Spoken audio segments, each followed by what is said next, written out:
அக்கா ஏன் அழுகுறீங்க? என்னாச்சு? என் பையனுக்கு பர்த்டே. பையனோட பர்த்டேனா சந்தோஷமா இருக்கணும். அதுக்கு எதுக்கு அழுவுறீங்க? பர்த்டே கொண்டாடுற நிலைமையில நானும் இல்லை, என் பையனும் இல்லை. வச்சு தூக்கி அடி போல மேல பறந்து போகும் அது 6 பவுண்டரி எங்க அது தெரியல ஒரு 4 ஒரு 6. என் பையன் குமாருக்கு கிரிக்கெட்னா உயிர். ஆனா என் ஹஸ்பண்டுக்கு கிரிக்கெட்னா பிடிக்கவே பிடிக்காது. எப்ப பார்த்தாலும் கிரிக்கெட்டு, இதெல்லாம் எங்க உருப்பட போகுது? என்ன வளப்போ தெரியல. ஏண்டா சீக்கிரம் தேய்ச்சி குளின்னு எத்தனை தடவை சொல்றது? கொள்ளு கஞ்சி குடுறா. டேய் ஹார்லிக்ஸ் குடிடா. கொள்ளு கஞ்சி குடுறா. ஏய் ஹார்லிக்ஸ் குடிடா. கொள்ளு கஞ்சி பலத்தை கொடுக்கும். டேய் அதெல்லாம் குதிரை குடிக்கிறது. இந்தா ஹார்லிக்ஸ் குடி. என் ஹஸ்பண்ட் கொஞ்சம் ட்ரெடிஷ்னல், ஆனா நான் அப்படியே ஆப்போசிட். நான் அலோபதினா அவர் ஹோமியோபதி. சின்ன தலைவலினா கூட நான் மெடிக்கல் ஷாப்ல மருந்து வாங்கி சாப்பிடுவேன். ஆனா அவரு சமையலே சிறந்த மருத்துவம்னு நினைக்கிறவர். இப்படிதான் தம்பி நாங்க வாழ்ந்துட்டு இருந்தோம். ஒரு நாள் என் பையன் கிரிக்கெட் ஃபைனல் மேட்ச்ல கலந்துக்க வேண்டியதா இருந்தது. முதல் தடவை என் பையன் கிரிக்கெட் விளையாடுனாங்க. நானும் என் ஹஸ்பண்ட் ரொம்ப சந்தோஷமா பார்த்தோம். அவன் ரொம்ப நல்லா விளையாடினான். சத்தம் போடாத, உட்காரு. இவ ஒருத்தி. நீங்க பாருங்க நம்ம பையன்.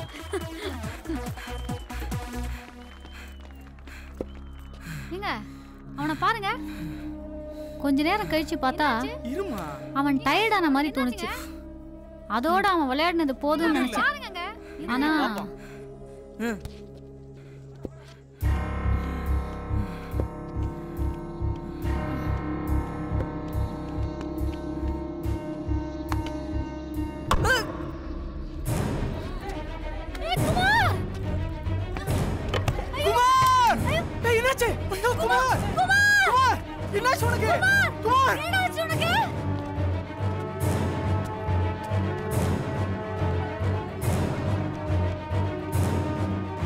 என் ஹஸ்பண்ட் லெமனும் சால்ட் வாட்டரும் கலந்து குடிச்சா சரியாயிடும் சொன்னாரு.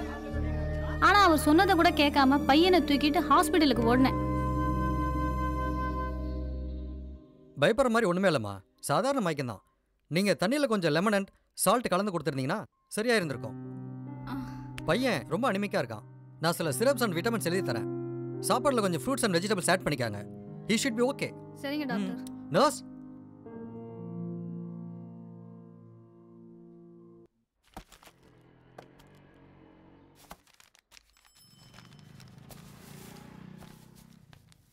இந்தாமா.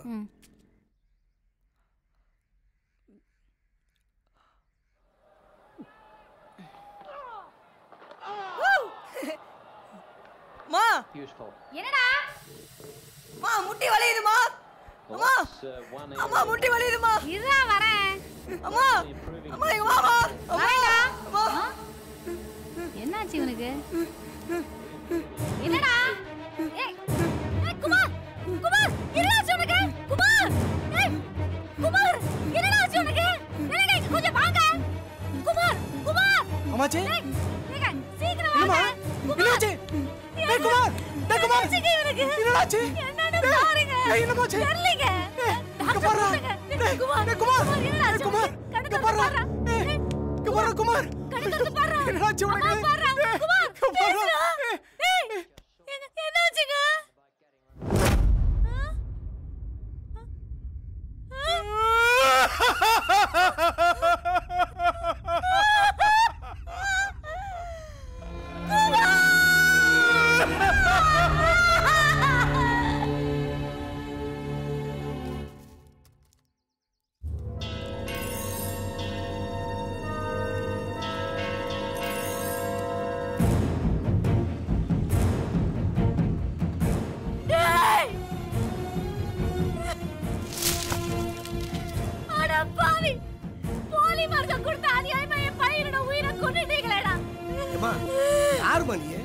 என்ன உன் பிரச்சனை? எதுக்கு இங்க வந்து தகராறு பண்ணிட்டு இருக்க? பால்ல இருந்து பருப்பு வரைக்கும் எல்லாத்துலயும் கலப்படம் பண்றாங்க. மருந்து மாத்திரை ஏன்டா இப்படி கலப்படம் பண்ணி உயிரை கொல்றீங்க? ஏமா பிரச்சனை பண்ணணும்னு வந்திருக்கியா? ஏன்டா மருந்து மாத்திரை வாங்கணும்னு சொல்றீல்ல? பில் இருக்கா? பில்லா? எப்படா கொடுத்த நீ பில்ல? சேவைங்கிற பேர்ல விஷத்தை தானடா கொடுத்தேன். டேய், உன்னை நான் சும்மா விட மாட்டேன். உன்ன மாதிரி ஆளுங்களுக்குலாம் தண்டனை வாங்கி கொடுக்காம நான் விட மாட்டேன். சந்தா போடி. இந்த கடலை யாரு மருந்து வாங்காதீங்க. இதெல்லாம் போலி மருந்து. விஷம். உயிருக்கு ஆபத்து. இங்க யாரும் வராதீங்க. விஷம். என்ன பைத்தியக்காரி மாதிரி வளர்ற? என் வியாபாரத்துக்கு எடுக்கலாம் பாக்குறியா? எவட்டி உன்னை எல்லாம் அனுப்புனா? இங்க ஏற்கனவே தொழில் போட்டியில இருக்கு. போடி போடி வந்துட்டாங்க. மரியாதை எதிர்த்து போயிடு. பிரச்சனை பண்ண காலி பண்ணிடுவேன். எங்கேயோ ஒருத்தர் சாவத்தான் செய்வான். அதுக்கு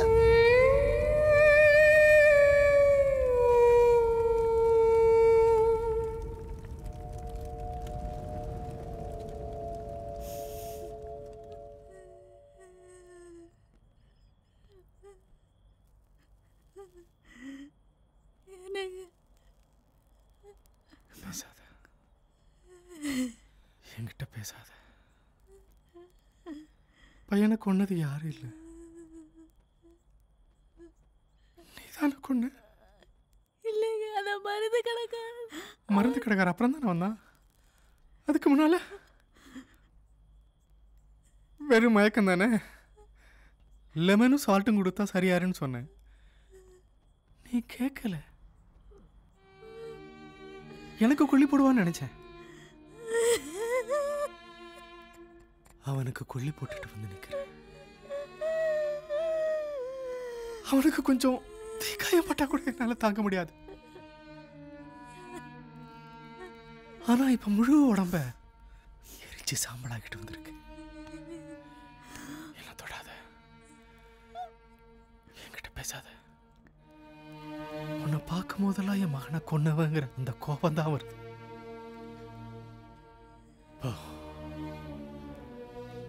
எங்கேயாவது போயிரு, என் கண்ணு முன்னால நிக்காத. என் பையன் இறந்ததுக்கு அந்த மெடிக்கல் ஷாப்காரன் தான் காரணம்னு என் புருஷனுக்கு தெரியல. தப்பு பண்ண அந்த மெடிக்கல் ஷாப்காரனுக்கு தண்டனை வாங்கி கொடுத்துட்டு உண்மையை என் புருஷனுக்கு புரிய வைக்கணுங்கிற வைராக்கியத்தோட நான் வந்துட்டேன் தம்பி. வாசு, என் பையன் சாவுக்கு நியாயம் கிடைக்கணும். இந்த மாதிரி பல பேரோட உயிர் பாதிக்கப்படக்கூடாது. ப்ளீஸ் வாசு. ஏய் யாரு யாரு? ஏய் சொல்றா. ஏய் எதுக்குடா அடிக்க? ஐயோ ஏய் எதுக்குடா அடிக்கிறடா? ஏய் எந்திரா. ஐயோ சொல்றா.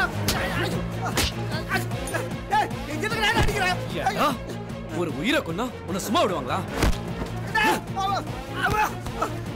ஆடா, நான் யாரடா கொண்டேன்? யாரை கொன்னு தெரியாத அளவுக்கு வியாபாரம் பண்றியா? ஐயோ வியாபாரம் பண்ற. அடிக்காதடா. ஆடா, குமார்னு ஒரு பையன் இறந்தானே, ஞாபகம் இருக்காடா? குமாரா? ஞாபகம் இருக்காடா? ஞாபகம் இருக்கா? சொல்றா. டேய் அது ஒரு ஆக்சிடென்ட்டா. தெரியாம பண்ணாத அந்த ஆக்சிடென்ட், தெரிஞ்சு பண்ணா அது இன்சிடென்ட். ஒரு அப்பாவிய கொன்னுட்டேடா. வாடா வா. கோவில்ல சாமி கும்பிடும்போது கடவுள் மேல வச்சிருக்க நம்பிக்கை தான் ஜனங்க உங்க மேல வச்சிருக்காங்க. பசி போக்குற விவசாயம், நோய் போக்குற மருத்துவம் ரெண்டும் பிசினஸ் இல்லடா, சேவை. நீ சேவை பண்ண வேண்டாம், மனசாட்சியோட நடந்துக்கலாம்ல. இங்க நோயை விட மருந்து தான் தப்பா இருக்கு. போடா. அடிக்காதடா. அடிக்காதடா. ஐயோ எழுதுடா. நிறுத்துடா. நிறுத்துடா. சும்மா என்ன விரட்டி விரட்டி அடிச்சுக்கிட்டு இருக்க? நீ என்ன அடிக்கிறதுனால ஒரு பிரயோஜனமும் இல்ல. இது இங்க மட்டும் இல்ல, தமிழ்நாடு ஃபுல்லா வைக்கிறாங்க. ஏன் இந்தியா பூரா வைக்கிறாங்க. உன்னால என்ன பண்ண முடியும்? ஒன்றும் பண்ண முடியாது. ஓவியா வேலையை பார்த்துக்கிட்டு. டேய் இப்ப நீ என்ன அடிச்சதுனால இங்க போலி மருந்து தான் வைக்கிறேன்னு எல்லாருக்கும் தெரிஞ்சு போச்சு. அதனால இந்த மக்கள்லாம் என் கடையில் வந்து மருந்து வாங்க போயிடுவாங்களா? இந்த போடா. இந்த முட்டாள்தனத்துக்கு இருக்கிற வரைக்கும் இந்த மாதிரி நல்ல புத்திசாலியான முதலாளிங்க ஏமாத்திக்கிட்டே தான் இருப்பாங்க. ஓவியா வேலையை பார்த்துக்கிட்டு வந்துட்டான் நாட்டை திருத்தத்துக்கு. டேய் உன்னால ஒன்றும் பண்ண முடியாது. பாப்பா மெடிக்கல் ஷாப் நடத்துறது சாதாரண விஷயம் இல்லடா. இதுக்காக என்னென்ன பண்ணோம், யார் யாரை கவனிச்சோன்னு எங்களுக்கு தான்டா தெரியும். போடா. அக்கா மாதிரி 1000 பேரை பார்த்துருக்கேன். வந்துட்டான்.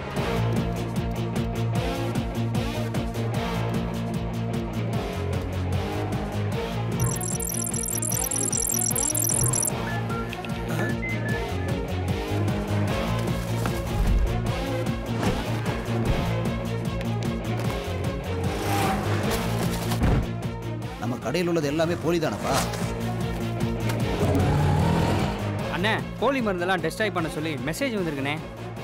நம்ம கடையில் இருக்கிறதெல்லாம் ஒரிஜினல் மருந்து. அதுக்கு ஏன்பா நம்ம பயப்படணும்? போய் வேலையை பார்ப்பா. திருச்சியில தில்லை நகர், கேகே நகர், உறையூர், தூவாக்குடின்னு எல்லா இடங்களையும் போலியான மருந்துகளும் காலாவதியான மருந்துகளும் மூட்டை மூட்டையா கொட்டி கிடக்கு. எல்லா மெடிக்கல் ஷாப்புக்கும் SMS மூலமா ரெய்டு நடக்க போறதா வந்த வதந்தி தான் இந்த பரபரப்புக்கு காரணம். வணக்கம். இன்றைய முக்கிய செய்திகள். திருச்சியில் மருந்து கடைகளில் அதிகாரிகள் திடீர் சோதனை நடத்தப் போவதாக SMS மூலம் பரவிய வதந்தியால் ஏராளமான போலி மற்றும் காலாவதியான மருந்துகள் குப்பை தொட்டிகளில் கொட்டப்பட்டுள்ளன. இன்டர்நெட் மூலம் யாரோ ஒரு மர்ம நபர் பரப்பிய வதந்திதான் இதற்கெல்லாம் காரணம் என்று தெரியவந்துள்ளது. எங்க வீட்டுக்காரர் வயிற்று போக்குல இறந்துட்டாருங்க. அவரு சாவுக்கு காரணம் போலி மருந்தோன்னு இப்ப எனக்கு சந்தேகமா இருக்குங்க. இத்தனை நாளா நம்ம சாப்பிடுற மருந்து மாத்திரையில எது போலி எது ஒரிஜினல் எப்படிங்க நமக்கு தெரியும்? போலி மருந்து விற்கிறவங்க யாரா இருந்தாலும் அவங்களை கண்டுபிடிச்சு உள்ள பண்ணுங்க. இல்லனா போராட்டம் பண்ணுவோம், சாலை மறியல் பண்ணுவோம். பேஷண்ட்ஸ்க்கு பிரிஸ்கிரைப் பண்றது தான் டாக்டருடைய வேலை. அவங்க சாப்பிடுற மருந்து மாத்திரை போலியா உண்மையான ஆராய்ச்சி எல்லாம் பண்ண முடியாது. எங்களை மாதிரி டாக்டர்களுக்கு கெட்ட பேர் வாங்கி தர்றதே இந்த போலி மாத்திரைங்க தான். இதனால நாங்க நிறைய பிரச்சனைகளை சந்திக்க வேண்டியதா இருக்கு. இதுக்கு அரசாங்கம் ஒரு நல்ல முடிவு எடுக்கணும்னு நாங்க கேட்டுக்கிறோம். அந்த வதந்தி SMS அனுப்பணும்னு என்ன பண்ணலாம் சார்? யோ, அவன் நாட்டுக்கு நல்லது தானே பண்ணியிருக்கான். நாம ஆக்ஷன் எடுக்க வேண்டியது அந்த போலி மருந்து கம்பெனி மேல தான். யார் அவன்? லிங்கேசன் சார். அவன் கம்பெனியை இழுத்து மூடி சீல் வை. அவனை அரெஸ்ட் பண்ண. பாண்டி, அந்த SMS சொன்ன கண்டுபிடி. எதிரில் நின்ன பிரச்சனை இல்லை. அவன் யாருன்னே தெரியல. அவன் மாட்டினானா அவனை வெட்டி சின்னதாக்கி நம்ம மருந்து கம்பெனியில கேப்சூல்ல போட்டு வித்துறணும்டா. சரணா அண்ணா, கவலைப்படாதண்ணா. அவன் எங்க இருந்தாலும் நான் கண்டுபிடிக்கிறேன். சிரிச்சுக்கிட்டே பேசுகிறேன். கேமரா இருக்குல்ல? சீக்கிரமா வந்துடுறேன். சரணா முன்சாமி, அந்த SMS அனுப்பிச்சு அவன் எவனா இருந்தாலும் அவனை பீஸ் ஆகும்டா. அவன் அடிச்சு தோல் சாப்பிட வச்சு தோலை உரிச்சு தொங்கணும்னா ஆட்டு தோலை உரிக்கிற மாதிரி உரிச்சுடா. கண்டுபிடிங்க அவனை.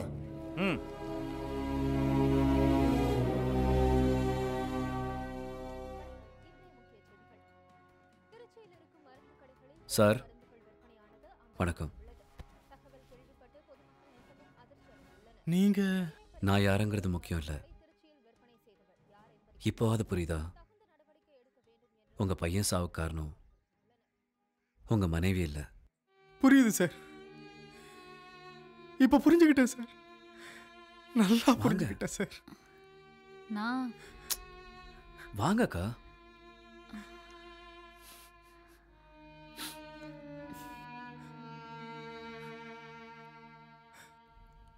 அக்கா இங்க தான் இருக்காங்க. அவ இங்கதான் இருக்கா. அவ இங்கதான் சார் இருக்கா. ஐயோ சார், அக்கா இங்க தான் இருக்காங்க. அவ இங்கதான் இருக்கா பாருங்க சார்.